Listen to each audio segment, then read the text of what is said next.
नमस्कार दोस्तों, आप सभी का स्वागत है एक बहुत ही ज्यादा डरा देने वाली हॉरर कहानी में।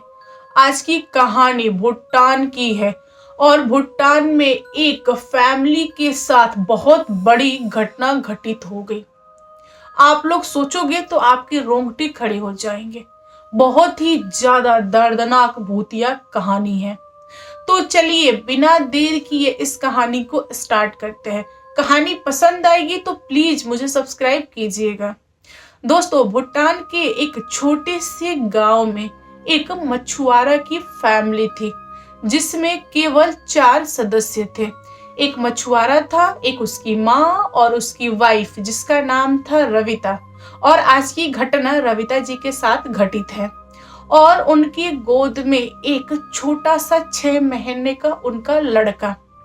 रविता जो थी वह घर पे रहती थी, घर का काम काज करती थी और अड़ोस पड़ोस में जाके काम काज करती थी। क्योंकि उसका बच्चा छोटा था इसलिए वह मछली मारने नहीं जाती थी। रविता के पति और उनकी सासू माँ दोनों लोग सुबह सुबह अपनी नाव लेके निकल जाते थे नहर, और वहां से बहुत सारी मछलियां मार के लाके मार्केट में बेचते थे। जिस दिन बिक्री अच्छा हुआ उस दिन उनके यहाँ सारे लोग अच्छे से खा के पी के सो जाते थे, कुछ काच बच जाता था। लेकिन जिस दिन बिक्री नहीं हुआ उस दिन इनको बहुत प्रॉब्लम होता था, कभी कभी तो भूखे सोना पड़ता था। मतलब गरीब फैमिली थी। तो यहाँ पर रविता ने सोचा कि मेरा बच्चा थोड़ा बड़ा हो जाएगा तो मैं भी पति और सासू माँ दोनों की मदद करूंगी तो हम लोग ठीक हो जाएंगे, मतलब फाइनेंशियल अच्छे हो जाएंगे।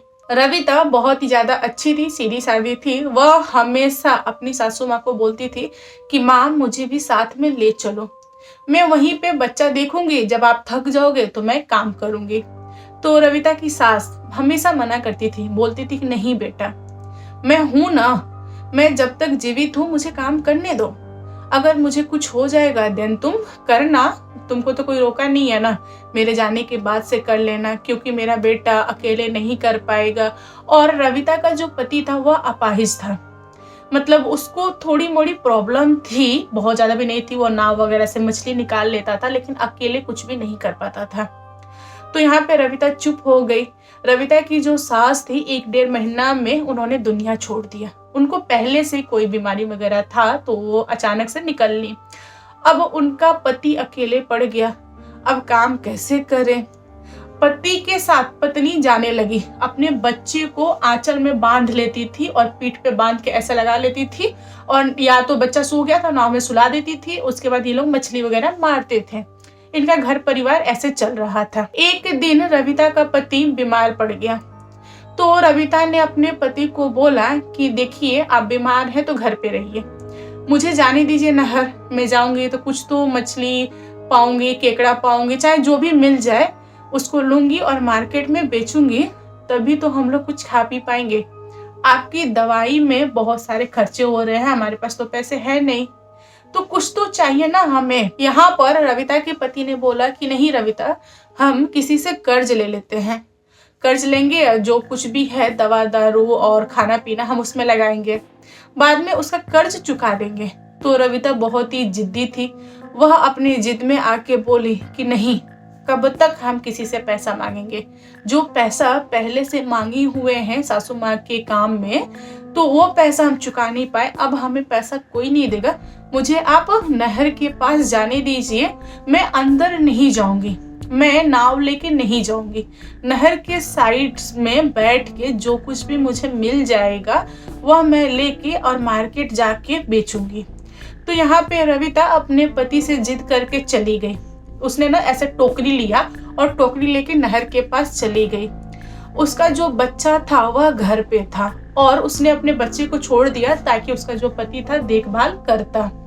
नहर पे जाने के बाद से उसने देखा कि उससे अकेले कुछ भी नहीं हो पा रहा है, तो उसकी नजर ना केकड़े पे पड़ी, और जो केकड़े होते हैं ना वो छोटे छोटे गड्ढा बना के रहते हैं। तो उसने सोचा कि आज मछली तो हाथ नहीं लगेगी, बेहतर है कि मैं इन केकड़ों को पकड़ लूं और इनको ले जाके मार्केट में बेच दूंगी, क्योंकि बहुत सारे लोग हैं ना जो केकड़ा भी खाते हैं। तो उसने ना बहुत सारे केकड़े चुनने स्टार्ट कर दिए। जो नहर था वहां बगल से बहुत सारे लोग गुजर रहे थे और वे लोग रविता की गांव के थे। तो उन लोगों ने बोला कि रविता, आज तुम्हारी किस्मत बहुत ज्यादा अच्छी है, तुमको बहुत सारे केकड़े मिले हैं, तुम कहाँ जाओगी मार्केट में बेचने, कुछ केकड़ा मुझे दे दो। तो रविता बोली कि ठीक है, ले लीजिए।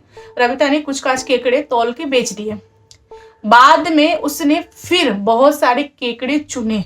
उसके अंदर ना ऐसे लालच आ रहा था कि मैं थोड़ा और ले लूं, थोड़ा और ले लूं, मार्केट में जाके बेचूंगी, बहुत पैसे आएंगे, क्योंकि ना टोकरी भर के केकड़ा हो गया था। जिस आदमी को रविता ने केकड़ा बेचा था वह इंसान रविता के पति से टकराया। तो उसने बताया कि आज तुम्हारी किस्मत चमकने वाली है, तुम्हारी बीवी ने बहुत सारे केकड़े इकट्ठे किए हैं, वो भी पूरा का पूरा टोकरी भर के। तो रविता का पति खुश हुआ और उसने बोला कि हाँ, भगवान की मर्जी है, जितना भगवान देते हैं उतने में हम लोग खुश हैं। दोस्तों, दोपहर के 12 साढ़े 12 हो गए थे और रविता का जो लालच था वो खत्म ही नहीं हो रहा था। वह एक टोकरी भर के दूसरा टोकरी भरना स्टार्ट कर दी। वो जो रास्ता था, वो जो नहर था, एकदम सुनसान।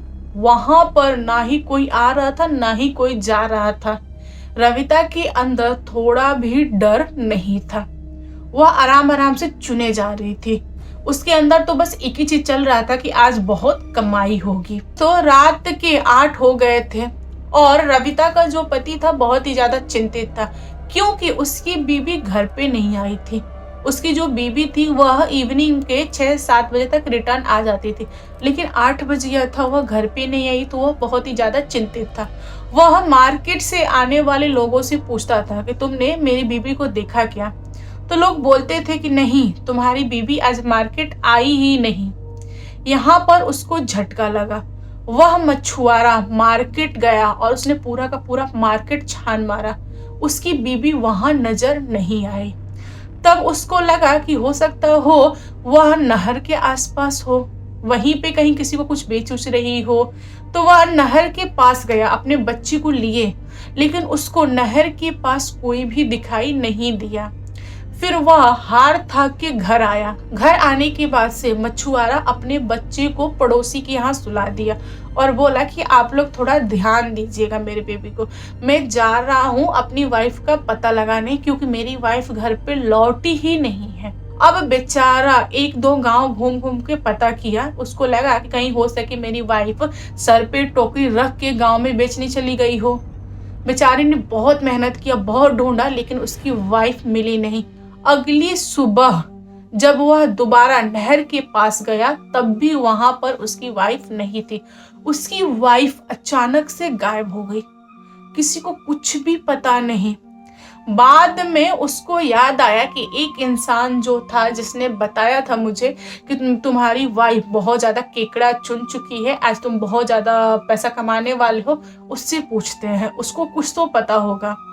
भागा भागा मछुआरा उस इंसान के पास गया जिसने केकड़ा खरीदा था रविता से। तो उसका सवाल था कि तुमने मेरी बीवी को कब देखा था आखिरी टाइम? तो उसने बताया कि दिन के 11:30 से 12 के बीच में जब मैं वहां से आ रहा था नहर के पास से, तभी मैंने उनसे केकड़ा खरीदा था। उस समय भाभी वहां पे थी और मैं केकड़ा लेके घर आया, उसके बाद का मुझे कुछ भी पता नहीं। अब वो मछुआरा क्या करे, वाइफ तो गायब थी। यहाँ पर बेचारा पुलिस स्टेशन गया और उसने कंप्लेन वगैरह लिखवाया, लेकिन होना क्या था, बहुत ज्यादा जांच पड़ताल वगैरह हुआ। पुलिस वगैरह को लगा कि हो सकता हो कहीं डूब गई हो, बॉडी तो मिलनी चाहिए ना। फिर पुलिस ने बहुत सारे तैराक को नीचे भेजा नहर में। बहुत सारे तैराक ऐसे पानी में घुस घुस के ढूंढे, लेकिन कहीं पर भी उसका शरीर नहीं मिला। अब मछुआरा को पूरा का पूरा लग गया था कि उसकी वाइफ इस दुनिया में नहीं है। बेचारा अपने बेटे को बहुत संभालने की कोशिश कर रहा था, लेकिन उससे उसका बच्चा संभल नहीं रहा था। कुछ महीने बीते, करीबन 2-3 महीने के बाद से गांव वालों ने देखा कि मछुआरा का जो घर परिवार है वो बर्बाद हो रहा है, बच्चा संभल नहीं रहा है, बच्चा को माँ की जरूरत है क्योंकि बहुत ही छोटा है। तो लोगों ने एक गरीब लड़की देख के मछुआरे की दोबारा शादी करा दी। मछुआरा की जो नई बीवी आई थी वह सीधी सादी नहीं थी, उसको बहुत ज़्यादा जेलसी था छोटे वाले बच्चे से। उसका कहना था कि यह मेरे सवत का बच्चा है, मैं क्यों इसको पालूंगी पोसूंगी। यहाँ पर मछुआरा बोलता था कि देखो, इसी बच्चे की वजह से मैंने तुमसे शादी किया, वरना मैं नहीं करता। मैं अपनी वाइफ से बहुत ज़्यादा प्यार करता था। मैंने तो सोच रखा था कि मैं लाइफ भर ऐसे ही रहूंगा, लेकिन गांव वालों के दबाव में और इस बच्चा का फेस देख के, इसके मोह माया में मैंने तुमसे शादी किया है। तुमको इसकी देखभाल करनी पड़ेगी। और दूसरी वाली वाइफ मना करती थी, बोलती थी कभी भी नहीं, मर जाऊंगी बट इसका ख्याल नहीं रखूंगी। दोनों पति पत्नी में बहुत ज्यादा लड़ाई होता था। जो मछुआरा था वह खुद से दूध बॉयल करता और उस छोटे से बच्चे को दूध पिलाता। मछुआरे के ऊपर बहुत ज्यादा कर्ज होते गए, क्योंकि दूध भी खरीद के लाना था। जो नई वाली बीबी थी वो काम धंधा वगैरह करती नहीं थी, पति की तो बिल्कुल भी मदद नहीं करती थी। वह चाहती थी कि पति कमा के लाए, चाहे उसको भीख ही क्यों ना मांगना पड़े, मांग के लाए और मैं बैठ के खाऊंगी। तो ये चीज तो था नहीं। बेचारा घर घर घूम के लोगों से मांगता था कि भैया कुछ पैसे दे दो, मेरा बच्चा भूखा है, कुछ खाने को दे दो। मतलब बहुत ही बुरी वाली स्थिति थी। कैसो करके नई वाली दुल्हन को आए हुए 2-3 महीना बीता था कि एक दिन अचानक से आधी रात को नई वाली दुल्हन चिल्लाने लगी। अगल बगल वाले उठ के आए, गेट बजा रहे थे कि खोलो खोलो, क्या हुआ क्या हुआ। बेचारी थर थर कांप रही थी, लेकिन गेट नहीं खोल रही थी। बस अंदर से चिल्लाई जा रही थी कि मुझे बचा लो, मुझे छोड़ दो, मत करो, मत मारो, मैंने क्या बिगाड़ा है। बस यही आवाज आ रहा था। तो लोगों ने बोला कि गेट तोड़ो, देखो कौन है अंदर। भाई किससे डर रही है भाभी, क्या बोल रही है। लोगों ने गेट को तोड़ा। तब लोगों ने देखा कि जो नई वाली दुल्हन थी एक कोने बैठ के एकदम कांप रही है और हाथ जोड़ के माफी मांग रही है। सामने कोई नहीं था, तो लोगों ने उसको उठाया, पानी वानी पिलाया, पूछा कि क्या हुआ है तुम्हारे साथ, क्यों ऐसा कर रही हो। तब उसने बताया कि कोई मेरे कमरे में था और मुझे बहुत ज्यादा डांट रहा था और बोल रहा था तुमको क्या लगा कि तुम्हारा राजपाट है, तुम मेरे बच्चे को जैसा चाहोगी वैसा तुम करोगी, उसको खाना पीना नहीं दोगी, उसको मारने की प्लानिंग कर रही हो, मैं तुम्हें नहीं छोड़ूंगी। फिर बहुत सारे लोगों ने बोला कि मछुआरा जो तुम्हारी पहली पत्नी थी उसकी आत्मा आके ये सब कुछ कर रही है। फिर मछुआरे ने बोला कि नहीं भाई, यह नाटक कर रही है, मैं इसको बहुत अच्छे से जानता हूँ, 2-3 महीना हो गए ना इसको आए हुए, ये रोज ना कुछ तो ड्रामा करती है, मुझे इस कमरे में आने तक नहीं दी है, बोलती है कि बच्चा को तुम छोड़ के आओ, और मैं इस छोटे से बच्चे को कैसे अकेले दूसरे कमरे में छोड़ दूं। मैंने बहुत बड़ा पाप किया है इसको घर पे लाकर, मतलब इसे शादी करके। यहाँ पे मछुआरा अलग ही गर्म है। फिर गांव वालों ने छोड़ दिया, जो जैसा था वैसे ही उसकी हालत पे छोड़ के सब अपने अपने घर चले गए। यहाँ पर नई वाली दुल्हन को नींद ही नहीं आ रही थी, वह जगी रही। सुबह हुआ तो सोई, फिर अगले रात चिल्लाई। अगल बगल वाले उठ के आए, उन लोगों ने देखा कि सेम वही हालत है। तब पड़ोसियों को लगने लगा कि यह नाटक कर रही है, पड़ोसियों ने छोड़ दिया। यह नौटंकी 1-1.5 सप्ताह चला। 1-1.5 सप्ताह के बाद से एक दिन भरी दोपहरी में नई वाली दुल्हन गेट खोल के निकल गई घर से। मछुआरा रोकता रहा लेकिन वह पीछे मुड़ के दिखी नहीं, बस चलती गई। रास्ते में बहुत सारे लोग मिले और बोले कि कहाँ जा रही हैं आप, भाभी आपने रास्ता देखा हुआ है, आप कैसे बाहर निकल गई, आपको कुछ भी शर्म नहीं है, लोग घूंघट में रहते हैं, आप ऐसे ही घूम रही हैं। मतलब बहुत सारे लोगों ने बहुत सारी बातें बोली, लेकिन उस औरत ने किसी की भी बातें नहीं सुनी।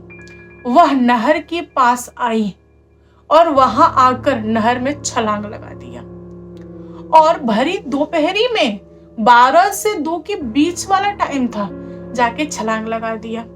कोई उस रास्ते पे हो तब तो इसको बचाए, कोई तो वहां पे था नहीं। बेचारी गिरी, डूबी और दुनिया छोड़ दी। बाद में कुछ समय बाद मछुआरा सोचा कि अरे वो तो रिटर्न नहीं आई, तो चल के देखते हैं कि आखिर वो कहाँ गई। पति था ना, उसको तो थोड़ा बहुत तो लगेगा ना। तो बेचारा पीछे पीछे गया लोगों से पूछते हुए कि मेरी वाइफ किधर गई, आप लोगों ने देखा। तो गांव के लोगों ने बोला कि हाँ, नहर की तरफ गई है, जाके देख लो। मछुआरा धीरे धीरे नहर के पास पहुंचा तो उसने देखा कि उसकी जो वाइफ है वह पूरा का पूरा पानी पी चुकी है, फूल गई है, फूल के ऊपर आ गई है और पानी में तैर रही है। बेचारा देखते से ही डर गया और चिल्ला चिल्ला के रोने लगा। पूरे गांव वालों को इकट्ठा कर लिया। जब गांव वाले आए, 2-4 तैराक कूदे पानी में, फिर उस बॉडी को बाहर निकाला गया। उसके बाद हॉस्पिटल में लेके गए, डॉक्टर को दिखाया तो डॉक्टर ने बोल दिया कि ये अब इस दुनिया में नहीं है। अब जो भी क्रियाक्रम होता है वह हुआ। बाद में गांव वालों ने बोला मछुआरे को कि तुम एक और शादी कर लो, तो उसने बोला कि नहीं, मैं अपने बेटे की अकेले परवरिश कर लूंगा, लेकिन मैं शादी नहीं करूंगा। दोस्तों, गांव के कुछ लोग ऐसे भी थे जो थोड़ा बहुत जानकारी रखते थे, मतलब तांत्रिक विद्या वगैरह। तो कुछ लोगों ने बोला कि देखो, तुम्हारे घर में कोई ना कोई शक्ति है, तभी यह सब कुछ हुआ है, वरना उस नई वाली दुल्हन को क्या पड़ा था कि जाके छलांग लगा दे। तुम एक काम करो, किसी को बुलाओ और दिखवाओ। तब मछुआरे ने लोगों की बातें मान के एक तांत्रिक को बुलाया और अपना घर दिखवाया। तब तांत्रिक आके बोला कि हाँ, आपकी जो दूसरी वाली वाइफ थी वह बहुत ही ज्यादा अकड़ी थी, मीन्स अकड़ में रहती थी, इसलिए उसके साथ बुरा हुआ, और उसके साथ बुरा करने वाला कोई और नहीं, आपकी पहली पत्नी थी। अब मछुआरा को झटका लगा। उसने बोला कि मेरी पहली पत्नी क्यों मारेगी, और वह है कहाँ, मुझे आज तक पता नहीं चला। मैंने उसकी बॉडी नहीं देखी है, मैंने उसका क्रियाक्रम नहीं किया है। अगर वो दुनिया छोड़ दी तो मैंने उसका क्रियाक्रम नहीं किया है। तब तांत्रिक ने बोला कि हाँ, क्रियाक्रम नहीं हुआ है, इसीलिए उसकी आत्मा चारों तरफ मंडरा रही है। मुझे कोई पुरानी चीज दो उसका, ताकि मैं पता लगा सकूं कि उसके साथ एग्जैक्टली हुआ क्या है। तब मछुआरे ने अपनी बीबी का एक पुराना साड़ी लाके दिया। तांत्रिक ने साड़ी के साथ बहुत सारे मंत्र वगैरह पढ़े, जो भी किया जाता है वो सब कुछ किया, और उसने जांच पड़ताल किया। फिर उसने बताया कि चलो नहर चलो। तांत्रिक पूरे गांव वालों को और मछुआरों को लेके नहर आया। नहर आने के बाद से नहर का जो किनारा होता है ना, उसको पकड़ के ये लोग काफी लंबा गए, काफी आगे तक गए। वहां जाने के बाद से तब तांत्रिक ने बोला कि आप लोग यहीं पर रुकिए और इस जगह पे खुदाई कीजिए। नहर के ना किनारे उसने खुदाई करवाया। जब गांव वालों ने खुदाई किया तब उन लोगों ने देखा कि जो रविता थी उसकी जो पूरी की पूरी बॉडी है अंदर धसी पड़ी है। लोगों ने रविता को बाहर निकाला। उसके पूरे मुंह में, आंख में, कान में, नाक में, हर जगह बालू, पूरा बालू भरा था। बेचारी का दम वहीं टूट गया था। और उसके बाद लोगों ने बाहर निकाला। यहाँ पर मछुआरा अपनी बीबी को ऐसे गले लगा के रो रहा था, बोल रहा था कि गलती हो गई जो मैंने तुमको उस दिन अकेले यहाँ आने दिया। मछुआरे ने तांत्रिक से पूछा कि यह घटना कैसे हुई, किसने मेरी वाइफ को मारा। तब तांत्रिक ने बोला कि भाई, तुमको दिख रहा है तुम्हारी वाइफ के साथ क्या हुआ है? इसके पूरे मुंह, आंख, कान, नाक, हर जगह बालू ठूसा हुआ है। इसका मतलब इसको जल पिशाच ने मारा है। यह औरत 12 से 2 के बीच में सुनसान इस नहर के पास थी, और उस आत्मा ने देख के इसके ऊपर अटैक बोल दिया, और बस होना क्या था हो गया। तो उस दिन के बाद से ये यहीं पड़ी है। तब मछुआरे को सब कुछ समझ में आ गया। तब मछुआरे ने अपनी बीबी के बॉडी को उठाया और वहीं नहर के किनारे लकड़ी वगैरह सजा के जो भी क्रियाक्रम होता है उसने किया। उसके बाद वह घर आया। गांव के लोगों ने मछुआरे को बहुत ज्यादा समझाया। अब समझा के कोई क्या करता, जो तो घटना घटित होना था वो तो हो ही गया। और पंडित जी आए, घर का जो भी पूजा पाठ होता है सब किए, घर को शुद्ध वगैरह किए। पंडित जी और तांत्रिक दोनों लोगों ने मछुआरा को बताया कि देखो, जो तुम्हारी वाइफ थी उसकी आत्मा बाहर थी, अपने बेटे को लेके बहुत ही ज्यादा चिंता कर रही थी, इसलिए तुम्हारे घर में आके रह रही थी, तुम्हारे बेटे पे नजर रख रही थी, और तुम्हारी दूसरी वाइफ ने इसको तंग किया, इसलिए उसको मार डाली। अब मैं तुम्हारे घर को बांध देता हूँ, तांत्रिक ने बोला मंत्र से, और पंडित जी ने बोला कि मैं शुद्ध कर देता हूँ, आज के बाद से इस घर में वह आत्मा प्रवेश नहीं कर पाएगी। तब मछुआरे ने बोला कि ठीक है, जैसा आप लोग को उचित लगे आप लोग कर दीजिए। घर में पूजा पाठ हुआ, घर को बांध दिया गया, सब कुछ सही रहा। 1 सप्ताह बाद उस गांव के लोगों को एक आवाज सुनाई देनी स्टार्ट हो गई। दिन में भरी दोपहरी में 12 से लेकर 2 के बीच में कोई औरत बहुत ही ज्यादा चिल्ला रही थी, बचाओ बचाओ, मुझे बचाओ, ये मुझे मार देगा, मुझे रोक लो, मुझे बचा लो, मुझे मत मारो, मुझे मत डुबाओ, मुझे बहुत दर्द हो रहा है, मुझे सांस नहीं आ रही। इस टाइप की आवाजें। जब गांव वालों ने तांत्रिक को बुला के दोबारा जांच पड़ताल वगैरह करवाया तो तांत्रिक ने बताया कि यह रविता की आत्मा की आवाज है। वह आत्मा अभी भी वहां नहर के किनारे है और लोगों से मदद की गुहार मांग रही है। तो लोगों को पता चल गया था कि रविता की आत्मा नहर के आसपास घूमती है और लोगों से मदद मांगती है। तो लोगों ने क्या किया, 12 से 2 के बीच में वहां नहर के अगल बगल से गुजरना छोड़ दिया। लोगों को ऐसा लग रहा था कि जो आत्मा होती है वह आत्मा ही होती है, अगर उसने अकेले पा लिया तो मुझे मार देगी। लोग डरते थे और जो उसका आवाज था ना, बचाओ बचाओ, यह काफी सालों तक चलता रहा। लोगों को धीरे धीरे आदत हो गई थी, लोग अपना काम करते थे, आवाज आता था तो आता था। लेकिन कुछ सालों बाद आगे चल के वह आवाज बंद हो गई। तो लोगों ने यह कहना स्टार्ट कर दिया कि जो रविता की आत्मा की जो आयु थी वह खत्म हो गई, इसलिए वह प्रेत लोग शायद छोड़ दी, इसकी वजह से उसकी आवाज बंद हो गई। रविता का जो बेटा था वह बड़ा हुआ, उसकी भी शादी वादी हुई, उसकी भी फैमिली बसी। रविता का जो पति था मछुआरा, उसने तीसरी शादी नहीं किया क्योंकि वह भुगत चुका था, दूसरी वाली बीवी आई, उसने बहुत सारे उल्टे सीधे काम किए थे इसलिए। तो दोस्तों आप लोग बताओ कैसी लगी आज की कहानी पसंद आए तो प्लीज लाइक एंड शेयर कीजिएगा और मेरे चैनल पे न्यू आए हो तो चैनल को सब्सक्राइब करना। Thank you, bye bye.